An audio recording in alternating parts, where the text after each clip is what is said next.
recording. We've got a couple of computers going here, so we make sure that we can capture everything and do Varda justice. So we're, hi Varda. Hi Varda, morning. Good to see you.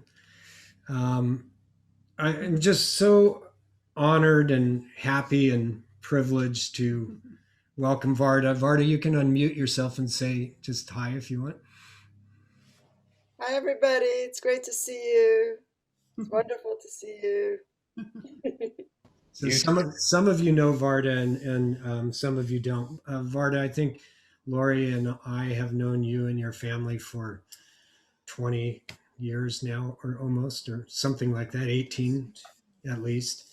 Mm-hmm. And it has been such a joy and a pleasure to grow up with Varda and to watch her career take off, and her voice and her art and her expression of her true nature, and herself and her art and her practice to blossom in the way that it has. It was a few years ago, right, Varda? 4 or 5 years ago, the film Big Voice. Mm-hmm. Yeah. Yeah. I just completed with Big Voice. I had a goal of 1 million people seeing it. Yeah. I'd reached that goal. Woohoo! And then I started thinking about, what's going to be my next project. Yeah. So Big Voice is another great film that is worth watching, and it won many awards and now has over 1 million viewers, apparently. So anyway, we'll get to know Varda a little bit more through the morning, but I just wanted to welcome everybody and welcome Varda. And Varda, thank you so much for joining us. I know you're actually quite a bit in demand these days, so that's... Well, it's so great to be here. I feel so honored and touched that you invited me, Dan and Lori, and I'm just so touched and honored to be, to see you all and be here. So thank you so much. Great. I thought we'd start. I don't know if everybody's gotten a chance to see the movie. I hope you have. But if you haven't, Varda, if it's okay with you, I thought we'd start with just a short clip to kick us off. Sure. Yeah. So we'll see if that technology works, right? But here we go.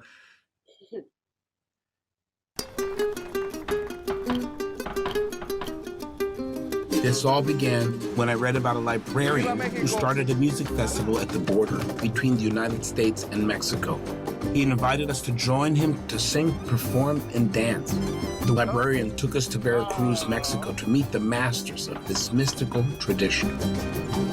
This is not just a story. It's a vision of a world full of hope, friendship, and love.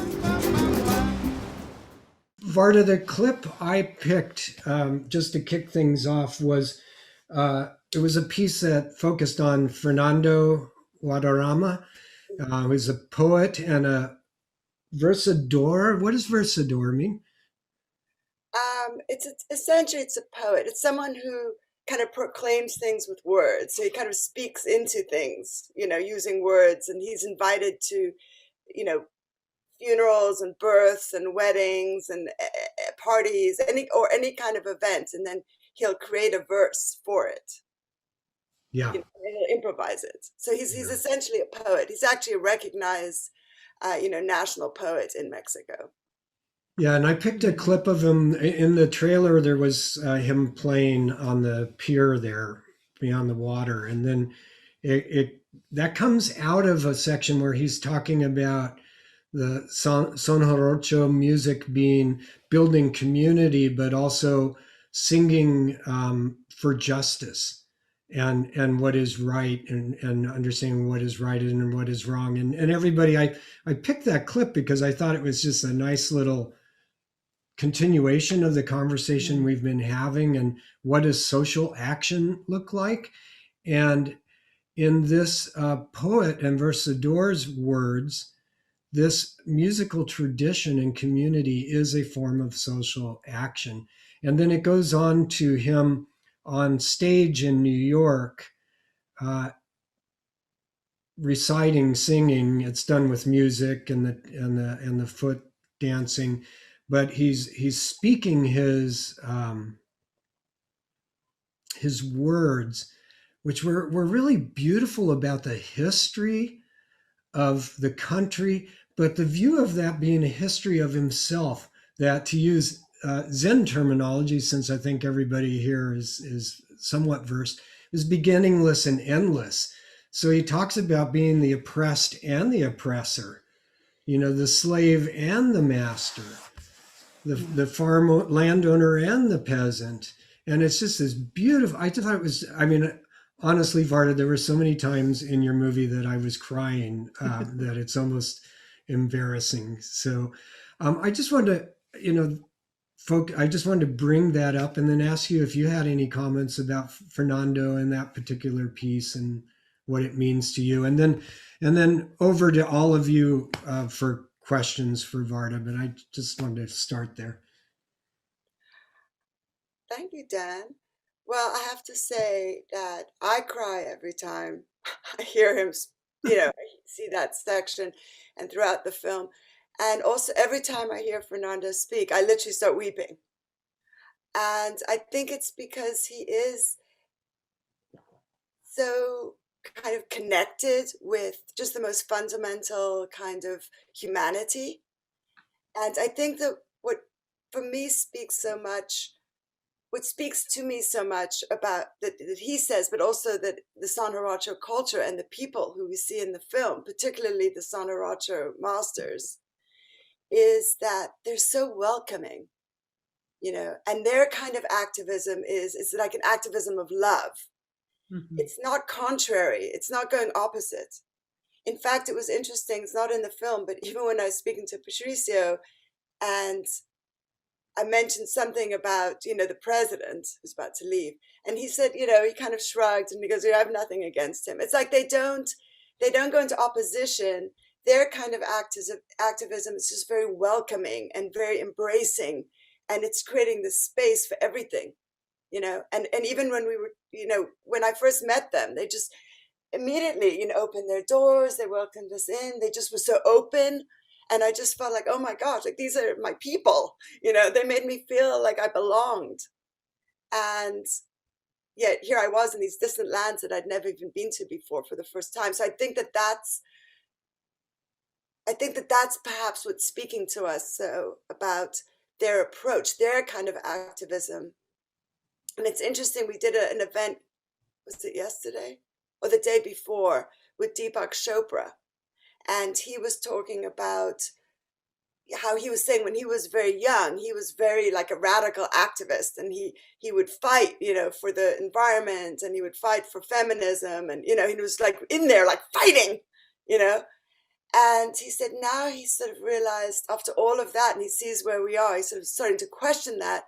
And now he's talking about this other form of activism, which is like he's calling sacred activism, which to him, the film spoke into that, which is, I think, this other way.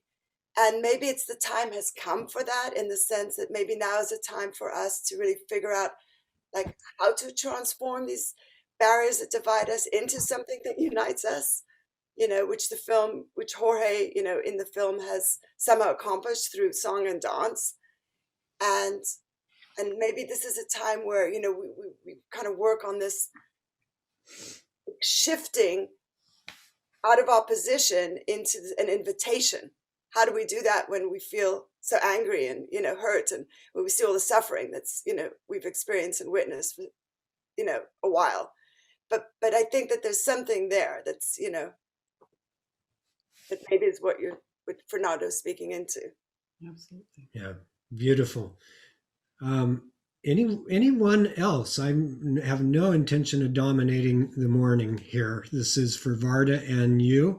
If you have any questions for her, you can just unmute yourself and go. Or if you look at the participants panel, there's a raise hand, and you can get in line. But I see Jeff reaching for it. Hi. Hi, Jeff. How are you? Good. So great to see you. It's so funny. I went to see Yoshin the other day, and I was driving back to my house, and I drove right past your house, and I thought, gosh, I wonder what Varda is up to. And then here you are, 2 days later. But first of all, it's really lovely to see you. I love you very much. And I'm just curious. We haven't watched the film yet. Obviously, we're going to watch it tonight. So this is Christine, by the way. Say hi, Verda. Hi, Christine. Hi, Jeff. Yeah. Uh, I'm just curious. How did you get into this movement? Like, what drew you to it? How did you find out about it? How did this journey begin for you? Well, interestingly enough, it's quite connected with what we're talking about. Well, it was, I'd finished Big Voice and I sort of felt like gotten it, as far as I had aimed to, I guess you could say. And I was trying to figure out, what do I want to do next? And right at that time was when we were hearing about, the refugees, people coming across the border seeking refuge, who were being rounded up and put in cages and families being torn apart. And I felt like a general vilification of immigrants and othering of people. And of course, I myself am an immigrant. And I think you guys know this about me, but my mother's South African, my father's Romanian, I have a Jewish heritage. By the time I was 10, I'd lived on 3 different continents. So I have a very kind of, I see the sphere, put it that way. I see the whole sphere. And I'm talking about our planet. So, and when you look at the sphere, there are no borders, there are no boundaries. And I was feeling like, oh God, maybe I want to do something about this. And I remember it was July 4th, and I decided that I was going to march in the Santa Monica parade. They have a July 4th parade, and I put on this kind of sandwich, sign, and I drew pictures of the families in the cages and everything, and put it on the sign. But I thought I could do more than that. And right when I was thinking that, I was thinking maybe it's like another music film, and maybe, something to do with the border. And right when I was having, literally within like 24 hours of having that thought, I saw a Facebook post in a women's directors group I'm part of called Film Fatale. And it said, I have a friend who has a friend who's looking for someone to film a music festival at the border between the United States and Mexico. Wow. And I immediately, like within 30 seconds, I was like on it, And within a couple of days, I was speaking with Kabir Segal, who's the producer and executive producer of the film. And within a week of that, we were in pre-production. Wow. That's so cool. So I didn't know anything about Sono Rocha or Fandango Frontier. I didn't know anyone or anything about the project. It was all discovery. And I think that's part of the magic of the film, in a sense that, I bring everybody along, like I bring you guys with us on this journey of discovery, because I really don't know. So when I'm asking these questions, they truly are coming from not knowing. They're not, I am, really trying to find out all these things. And the people on the journey, actually, Arturo, who's, you'll see, I don't want to give away too much, but the characters who we follow are also just learning about this live as we're filming. So it's a journey of discovery. Wow, that's awesome. And is it on where do we watch it? On It's on, do you have HBO or HBO Max? We do, yeah. It's on HBO Max. Yeah. Okay, cool. Yeah. Great. That's and great. You can also get it through Amazon Prime as a path to HBO. Yeah.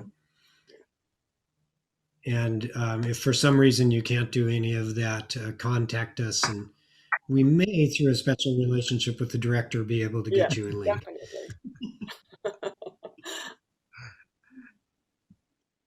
Anybody else? Yeah. Introduce yourself. I'm Jamie. Hi. I watched the movie this morning, and I have 2 questions. My first one was, did any animals accidentally knock over cameras or cause any problems? Wow, that's a very astute question. Well, you notice there were a lot of animals in the film. Yeah.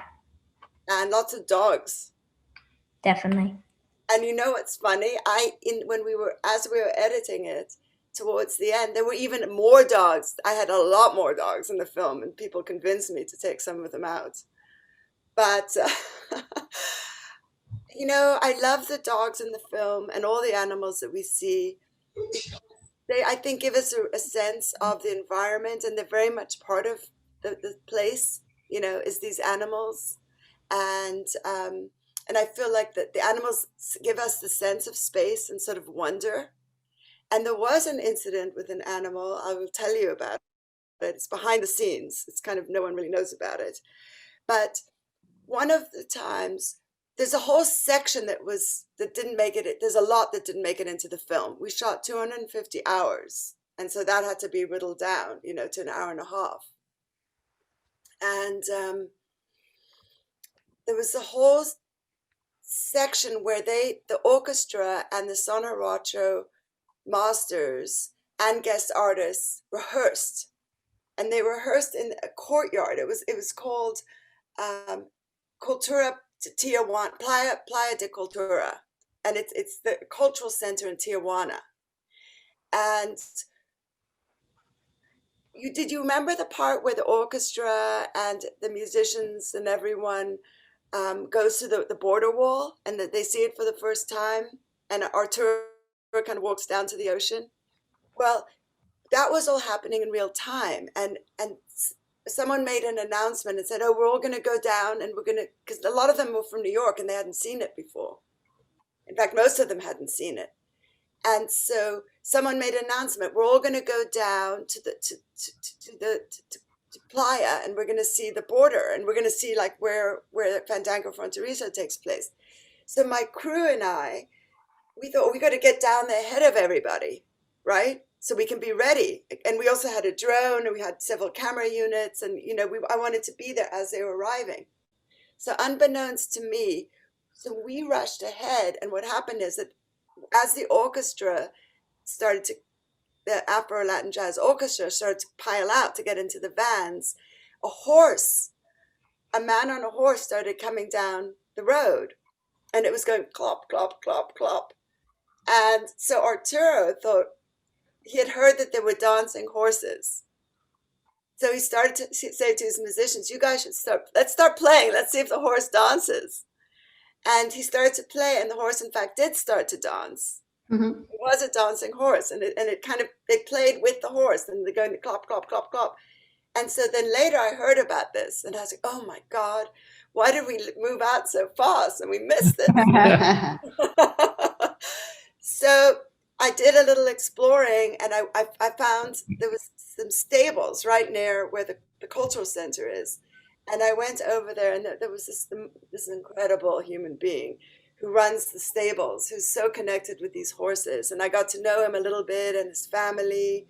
And so then I said, you know, I told him about what happened, and I said, would it be possible? I know that the orchestra is going to be rehearsing, you know, right next door later today. Could you come in with your horse? And that way we could film it, right? And so he said yes. And he did. But the thing is that, as it turns out, that courtyard where they were rehearsing has a very, very slippery surface. It's not like the street. And as the horse came in, you know, started slipping and sliding, and it was just like way too dangerous. So we got a little bit of it, but it wasn't, you know, it wasn't worth the risk of harming the horses. So we never used that. But that was my one, you know, significant animal story. Yeah. Jamie thinks that editing the dogs out might have been a mistake. Lots of dogs, right? I think there's enough in it that gives you a sense of it. I think her favorite one was the one that walked up while they were practicing and just sort of snuggled up and just sort of soaked it in. You saw him kind of coming through the bushes and then popped out. What was your favorite instrument? Either the horse bone or the owl flute thingy. Oh, yeah. I love that. Isn't that when she goes, "Ooh"?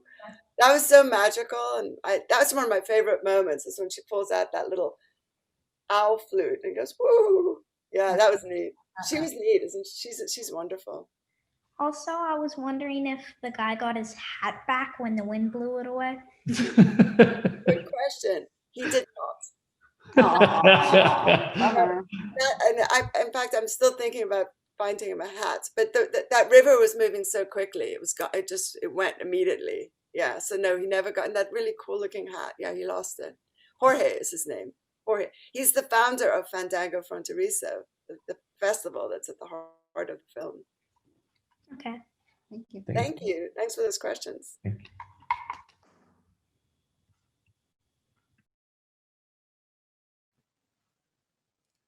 Next.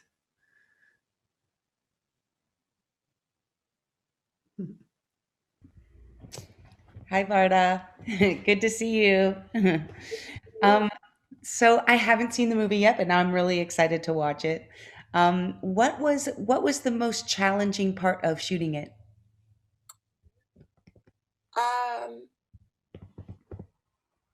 Well, that's a good question. You know, I always say it's a difficult question to answer since filmmaking is so challenging. And it's truly like that's what it is. It's just a series of challenges that you have to meet, which makes it so much fun and also makes it so hard. It's a lot like life in that way. But the most difficult part, the actual filming was somewhat blessed. I mean, I'm not saying there weren't challenges, and there were. For example, when we all met, because it happened so quickly, that when I decided, you know, when I came on board, it was maybe 3 or 4 weeks before Fandango Fronterizo. So there was not a lot of prep time. And I was very lucky to have a line producer named Pedro, who's actually from Spain, who has a very similar spirit of adventure.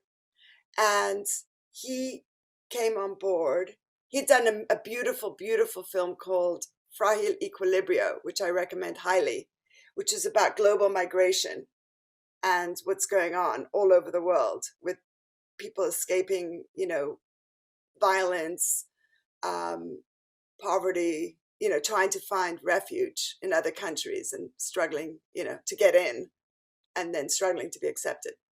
Anyway.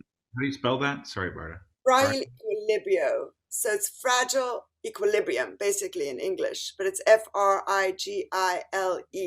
Fragile Equilibrio, Equuilibrio, Fragile Equilibrio. It's gorgeous, gorgeous film. So I'd made friends with him, and I told him about this, and I said, you know, will you come on board? And he did. And so we started filming right away, right when we went to Tijuana within a week and started to film with Jorge. But the hardest part was then we decided to go to Veracruz. We actually went to Veracruz twice. And the first time we went, it was just me and the film crew. And our cinematographer was coming from New York City, Matt Porwall, and he was bringing the bulk of the equipment. And we were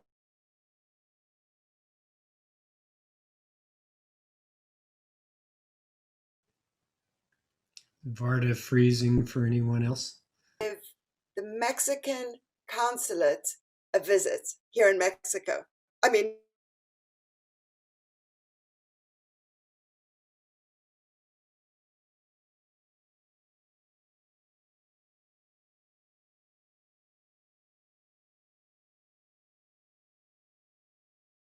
with them, and I told them about the project.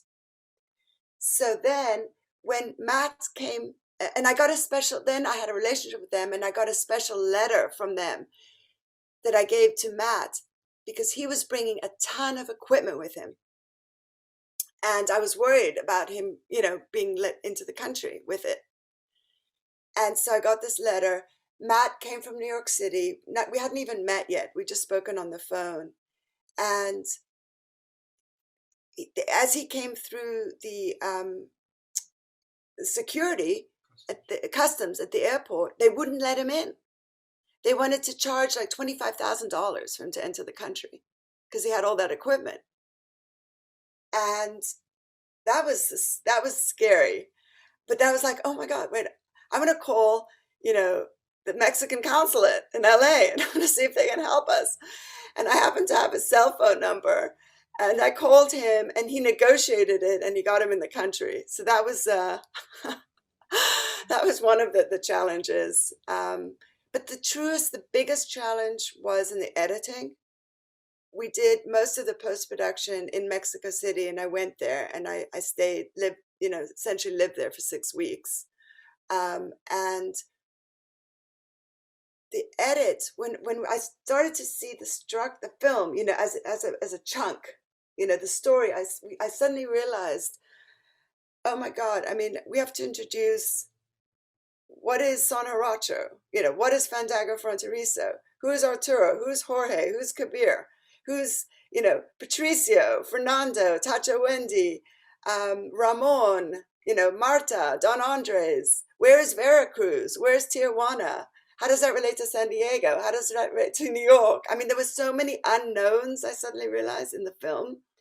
And yet I wanted to create it in a way that it was really welcoming the audience, and the audience felt a part of it. And I didn't want to have to explain anything. I just wanted you to be able to discover. And so how to do that without explaining was the biggest challenge. How to get enough information across early enough in the film that you could then relax and go on the journey and not feel confused and not know what's going on was the largest and most significant challenge. And it was very, very difficult puzzle to solve. But, gratefully, I think we did. But it was that was the hardest part. Cool. Thanks. I don't know if that's too technical of filmic, but No, it's fascinating. I love it. It's perfect. a road trip. How do you use road trip to get across? Okay, Patrick has a question. How did the road trip Come in so they can see you. Here's Patrick. Yay, Patrick. Woo! And that question about structure, and storytelling, how did the road trip fit into that, and when did you discover that it was a road trip? Okay, this is really fascinating. Good question. I don't even know if you know the answer. I don't. Well, this is really fascinating because it's so important, and the way it happened is so random. Basically, what happened is that I didn't understand, as you heard from what I just described, we're covering a lot of ground, and Veracruz is actually a very large region, and we have these main characters, and we're going to their homes, and some of them live literally like a 6-hour drive along a dirt road to get to them, and they're like living on the side of a river. They don't have electricity, they don't have running water, and then another one might live 8 hours that way. I didn't understand the distances, so what those distances caused was very little time to actually shoot, because by the time we got to different locations, we had very little time. That, in combination with back to the idea of being welcoming and be an immersive experience, I wanted to avoid as much as possible talking heads, as we call them. I wanted it to just kind of be like you're in this world. So I had to figure out how we have these main characters who are coming into the world of the San Horacio world, and they're Arturo, Kabir, and Jorge are coming to Veracruz. And so I was thinking, how am I going to get enough time to get them speaking? Like I have so little time. And I fell asleep with that thought. And then in the middle of the night, I woke up and I thought, I know what, we'll film them and record them in the car as we're traveling. And that was a huge breakthrough, because that suddenly became this road trip that we were on. And that's how that happened. It was just like one of those, very deep unconscious solution. It came a solution that came during the night, Patrick. So that's how. And then we realized, oh gosh, we're on a road trip. Yeah, we'll film the car. I could have gotten probably better and more stuff of the car on the road, but we'll get them. We mounted the camera on the front of the car. We mic'd them all, and then it was so cool is then as they were speaking in the car, they got so kind of familiar and comfortable with it all. They just said fun, interesting things on the road, And then I would also say, could you speak about this as we go from this point to this point? And we were in a separate vehicle altogether following them. And I had a little, monitor and headphones, and I got to listen. That's And how. then you could show them arriving. Then we And could meeting show them new characters. arriving, we could show them leaving, and it's like you're coming with us on this journey. We're joining them on this trip. So Varda, I think that was really well done. And then you also used the map, and the drawing of the line from one place to another to convey that journey. And if you haven't seen the film, there's also just a wonderful job of the pacing of introducing people. And, so you would have Jorge or Fernando or whatever playing, and we would get to know them and then see who they are, like get the formal introduction, and then it would continue on. So I think that was wonderful. I wanted to add something too. I feel like it's incredibly organic, and I think that your ability to suss out what was missing, and then that would be a total freak out. Like, oh my God, all these pieces that have to be done, and they have to be done in a way that I see the world, and the way that you found your solution to that is beautiful. That it came to you in dreams. That's wonderful. And I just appreciate that. The other thing that I really enjoyed that you were talking about is when you were, the first question about how did this project come to you, which is a question that I had in my mind as well. I love the way you described your sort of inner journey about what was the next project, and I have this thing that I've discovered in my life, that when we perfect our question, when we really work on the question and just keep going toward what is my question, that the answer naturally shows up. And I really see that manifested in your story about how this project came to you and how you came to it. It's really, really beautifully done. Thank you. I like kind of, in my experience, I heard another artist talk about this, and it really resonated for me, and I wish I could remember who it was, because I can't take credit for this. But she was saying how, she was a writer, and she was saying how she doesn't find ideas, the ideas find her. And I find that to be true. As much as we search, as much as we look, it's going to come to you. And I guess on that note, I think the caution is to not feel pressure to just do it, just to do something. Right. With filmmaking, you almost can't, because it takes so much to do it that you better make, you better really it be the thing, that you like are willing to die for. Yes. Yeah, and you have to have so much structure built before you do the first thing about it, right? I mean, it's like building a garden. You have to have everything sorted out. And then you have to flow with the things that happen, where like the freak out happened about, oh, wait, I have to have all these other pieces together. And how will that happen, right? Well, it's, the documentary, I'm talking about like deciding that you want to do the thing, but the actual making of it with the documentaries, they take all different forms, and there's like tons of different approaches and different ways of doing it. I guess as many filmmakers as there are approaches to it, because I've heard everyone seems to do it differently. But one thing I think that they all have in common is in the post-production, that it's like sculpture more than painting, let's say. You just have this big piece of marble, and you're searching for the form. It's in there. It's there. It's there. It's there, but you don't see it. And you've got to go through that. The most kind of torturous part, which I've read, I think everyone goes through, is when you're close, but it's not there. You haven't quite found it. Yeah. And and then you have to go through the doubt. Like, is it really there?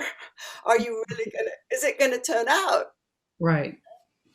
And then somehow you just keep going anyway.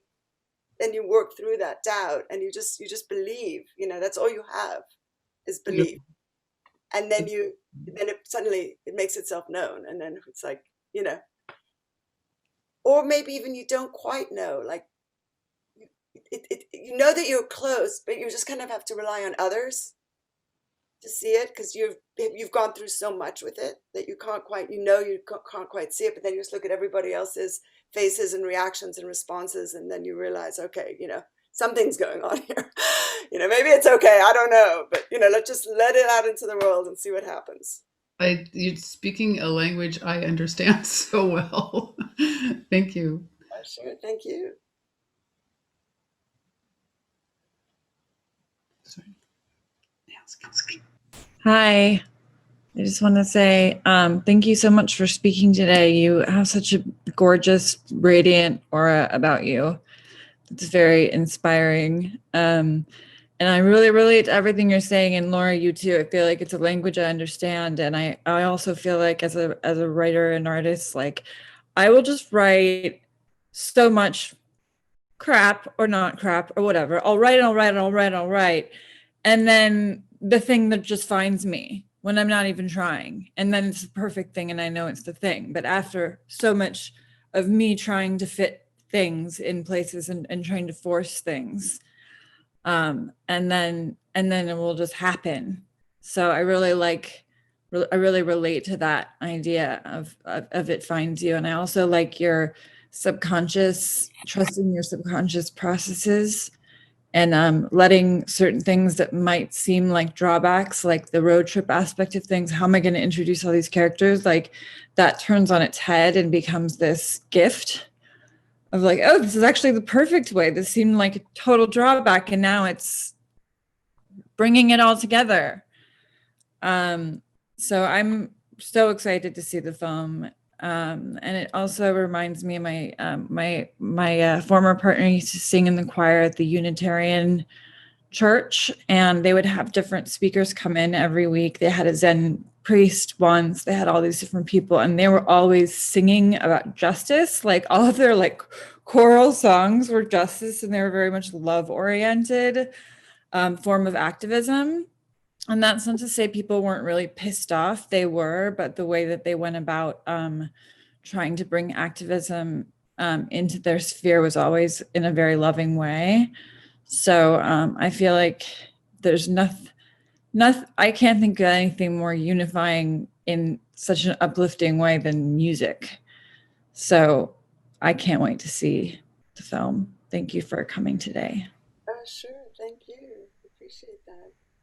Thank you.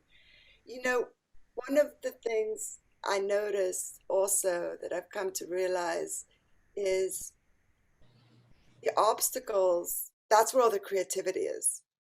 Because until you hit the obstacle, it's everything you already know. It's what you imagined, it's what you envisioned. But then when you hit the obstacle, then you're suddenly like, oh my God, I don't know. Like, how do I do this? And then now you've clicked into creativity, because now you have to figure something out that you don't know. And, as painful as those obstacles can be sometimes, that's when the most creative stuff starts happening. So. Thanks, Varda, and thanks, Tennessee. I'm looking at Anyo and Kiri, who are both musicians and singers. One of the things I was struck, and I don't know if either one of you have seen the movie or not, were just the voices. I mean, literally bringing me to tears so many times, but also just even the spoken voice coming out of these musicians. I can't remember who it was, but I think it was Jorge. Just even the way he said Veracruz, and my Spanish is horrible, so sorry about that. But just the open heart and the open arms and the depth of saying the name Veracruz, right, really, really struck me. And I think that has to do with the art and the music as well. Anya? Thank you for being here, Varda, and thank you, Dan and Lori, for facilitating and fighting this. I'm sorry, I had to get off. We had fire news, so I had to take care of that. But I just want to say that, I'm a singer and a conductor and a composer, and I call myself a first responder, and I call the people I sing with, that I've been together with for 29 years, first responders. And that's what you were in your work, and that's what you are in your work. And that's what this response to the world is with the Fandango. And so when we meet the world, that is the solution in and of itself, meeting. And in music, opening the door and turning on the lights. It's beautiful to have it documented, and it's beautiful to have a way to share it with so many people. And so I'm very grateful. I haven't watched the entire movie. I've also seen parts of Big Voice, and actually I've recommended Big Voice to a number of my vocal students. Wow. Because particularly voices, but I teach violinists to play. Making music is just so intimate. It's an embodiment, and that's it's wonderful to be able to express that intimacy in some way. So thank you, and I look forward to seeing the movie in its entirety. I've been very remiss in focusing, so Don't worry. Do my homework. Thank you. Kamala Harris posted something about Martin Luther King said, which what you said reminds me of, and it very much resonated for me, and I think it's very relevant to this film. And it was about, when you're faced with darkness, bring light into the darkness, rather than fight darkness with darkness. It's illumination. And I think that is what the arts do. They illuminate, and music in particular has that quality of just lighting everything up, and so thank you for lighting up the world with your music. Here we are, hand in hand. Yeah, hand in hand. It's such a privilege to us to introduce two extended sangha members to each other that have already been connected through your prior work, Varda, with Big Voice. How cool is that?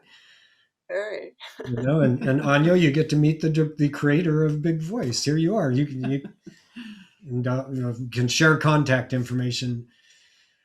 Hey, Kiri, hi. I don't know if you've had a chance to see the movie, but I know you use your voice all the time to connect with people. Any thoughts? Or is that unfair? I haven't seen them yet, but now I'm extremely intrigued. So I would love to.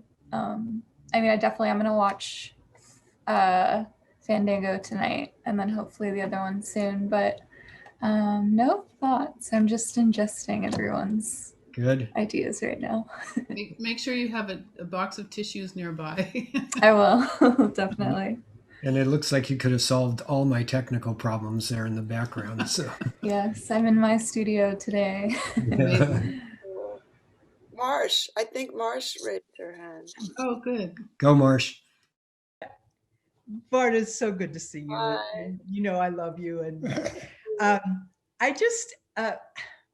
I find it so intimidating that the two kinds of music, the big voice kind of music, and then this other music that you had in this film, I just wonder how you approach such a range of music and get obviously comfortable with it, because for me that would be just, I just feel whelmed when I hear those two films.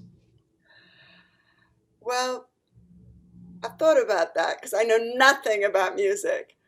And you know what I realized? I think that's really an advantage, because since I know nothing about music, for me it's all about the emotions and the feelings, and it's this thing that's much more universal beyond knowledge of music. That's where I connect with it. And so I think that's, I kind of use that, not in, intentionally, but because I have to convey it in a way that is universal beyond any kind of like knowledge of music. That for me, the music it's kind of an expression of something internal that words can't express and that images can't express. It's this other form of expression that for me is so transcendent. So I relate to it in that way. Like I don't relate to it from like a technical musical perspective so much as I guess like a color. If you think about painting, it's like I've got motion, I've got rhythm, tempo, I've got the characters, literally the colors, the light, the time of day, the locations, the story, and I've got music. That's part of this. That's part of the elements, and that the part that music for me,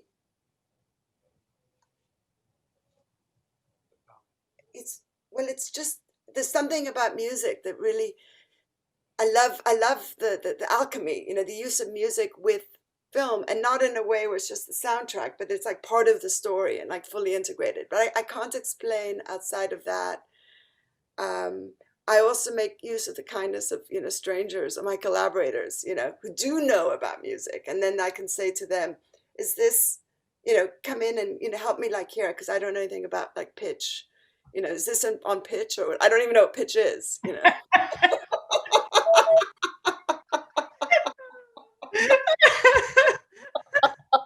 I love your willingness to go there. That's all I can say. I just love your willingness to go there. Yeah, I mean, but it's, but I believe that I believe in my understanding of the feelings of it, and if it's off, and also how it connects, and how it works with the story, and how it weaves in, and like there's a lot that I can do with it, but I have to rely on others when it comes to the technical aspect of it, or the more the finer things, like there was one section, because one thing that we did, which was very difficult to do, in fact, other filmmakers didn't even realize that they said, of course you didn't do this, but actually we did. We actually took, because the film cuts between what we call a field recording, where, like they're dancing. I don't know if you remember, but Tacho and Wendy and Miguel are in their courtyard and they're playing this piece of music and we're kind of circling around them. And then it goes, it's actually El Cascabel. And then it goes to the theater in New York. And we literally are taking the actual recordings that are in the field, and then we're actually mixing them with, or like transitioning them to these orchestrated, like elaborate, recordings and performances. Later down the line, we go back and forth, actually. But it's the real deal. We're not faking it. And so some of those transitions, I couldn't, like, to me it was working, but apparently there needed to be like a pause or something, like there was just a few frames worth of a pause to make it musically correct, like stuff like that. Other people had to say to me, we need to do this. And then I'd kind of watch, the laborious reworking it over and over again until that exact pause was correct, so that integrated with the other performance, stuff like that. So, I mean, that's the wonder of film. It is a collaborative form, so I get to lean on others for some of it. I think also you make each one of them more awesome, more spiritual because of your not knowing. And maybe because I know in Big Voice, it's so impressive. And in this one, it's so impressive. And it's both the journey to, in both of them, there's a journey to be had. And anyway, I just love that. Thank you. I mean, the other thing is I'm just like you, like I'm a fan. So when they start singing, it's kind of like, oh my God, this is amazing. How did they do this? And they just literally, there were no rehearsals. I mean, I would just say, play your favorite song, or play the piece that you feel most expresses you, or that touches you the most. And they would literally just, pick up the instrument and just start going. And it was just so magical. Yeah. Hey, Varda, that cutting back and forth from the field recording to the stage recording was so masterful. I mean, I actually keyed on that. You know, I mean, I've worked with film in my own little ways, not like you, but I mean, I really got that. And the way it pulled the country into the city and back and forth, and the soulfulness of the people into a stage performance. I mean, I honestly, the only time I've seen that done as well as when Beyonce did her 2 concerts and wove them together. So I'm putting you up there with Beyonce on that one. That's a great comparison. I love that. But some of this stuff was so hard to do, Dan, that I literally, in the post-production, I felt like my whole body was being torn to bits. It was so difficult at times. I mean, I remember once I actually had to go to a special acupuncturist in Mexico City to be able to get through the post because it was so harrowing. I mean, we're just sitting there dealing with images and sounds, you know, it doesn't seem like it's that big of a deal. But I mean, I remember once I came back into that Airbnb. I had this like funky little Airbnb, and I just threw myself on the bed, and I thought, this actually might kill me. And then I thought, well, if it dies, worth it. I'm willing to die for this one. That's amazing. I have to share that with Nick because, you know, he's an editor as well. And he often has to he has to get his body worked on because, you know, he embodies what he's doing. And, you know, it's just a lot to it. It's just so wonderful to see you. I have to say that. Great to see you. Thank you. Thank you for having me. And thank you for these questions. It's so much fun to be able to share. Anybody else? Oh, yes. Mel Soko. Hi, Varda. Hi.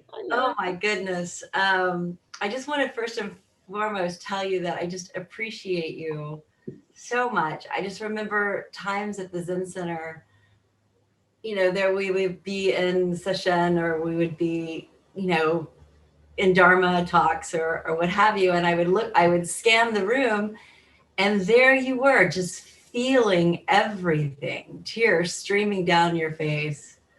And I just was like, that's it. That's the embodiment I understand, you know, just in terms of observing life and feeling life and allowing it to move through. And it just shows in your work. And I just really appreciate the movement of being alive in you and in your work. It's just masterful. Thank you. Oh, thank you. I appreciate that. Thank you. Oh. Thank you. I really appreciate, you know, all your support. I you know, the Zen Center, our practice through the years, definitely has informed, you know, my capacity. You know, I'm in service to the work. People go through stuff, you know, all around me, you know, meltdowns, whatever.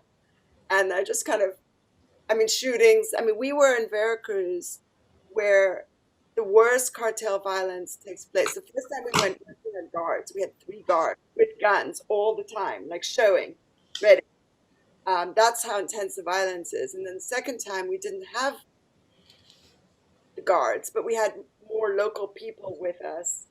But it was still very difficult. I mentioned Pedro, you know, he really felt responsible and he was tracking like all the shootings that were going on. And, you know, it was hard for him, you know, and I got to just kind of be present to it, but not get hooked by any of it because I understand. I mean, I was safe and, you know, we were cautious, but I was also, you know, able to just kind of observe a lot of the drama, but not get pulled into it. And that was because of all the practice we've done together, you know, up to this point. So I feel like you're in a way part of all of this. You know, you can take credit also for the making of this film. And for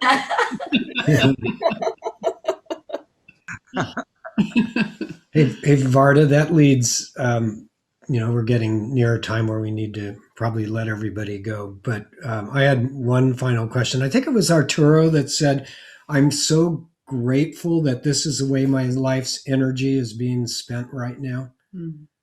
You know, I get the sense that that's where you are too. But I just thought I'd check in with that.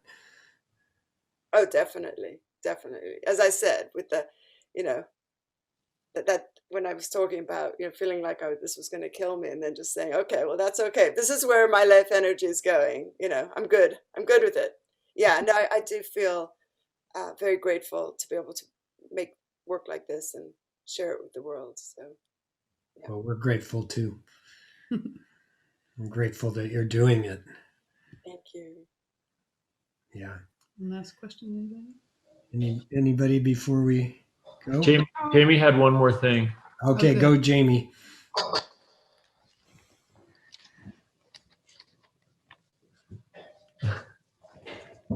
You want to tell them about it? I made this guitar. I'm not finished with it yet, but I might not be holding it upside down, but it says Fandango, and I made it after the movie. Beautiful. Wow, that's so cool.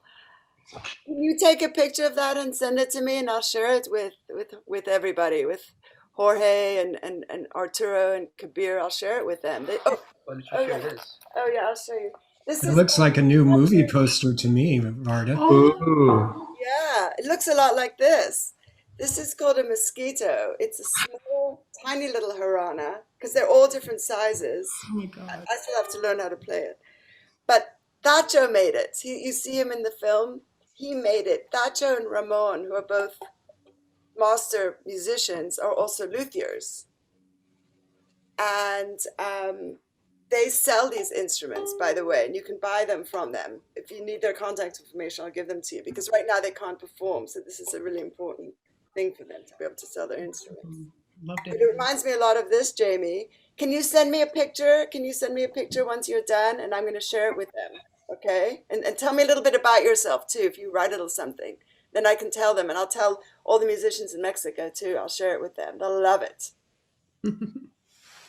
Amy's mom and grandma and grandpa all came from Mexico City, so she's got quite a connection down there. Oh, that's great. I love Mexico City. And Varda, hi, it's so good to see you again. Love to the family. I think I still see Paloma every now and then on Facebook, but to give me the opportunity to connect with my family in something in where we came from, not on my side, obviously, but on my wife's side was so, and then to see my daughter like draw pictures and get passionate about it. And every now and then you'll see this little bouncy thing go back and he's like, what about the trombones? Like it's so special to have this point of connection, and thank you for creating it. And thank you for your work, and it is worth dying for. And thank you. Thank you. I appreciate that. Thank you. What are you gonna show? Oh, no, it's okay. You want to show? Something else you want to show? Yeah, go. It's from the Hawaiian side, but you know we rock on our islands also. Oh yeah, look, we'll have to have the instruments we kiss.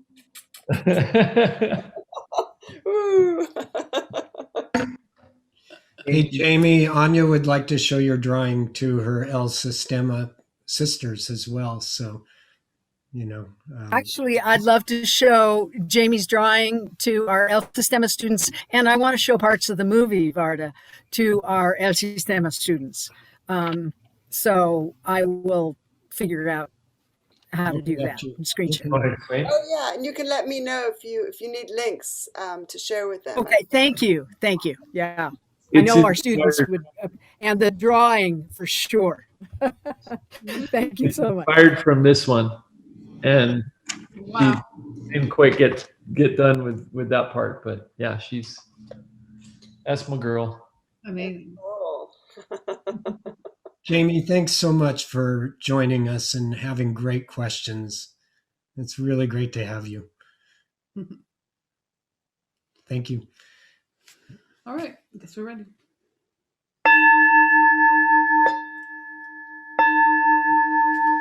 Send intention be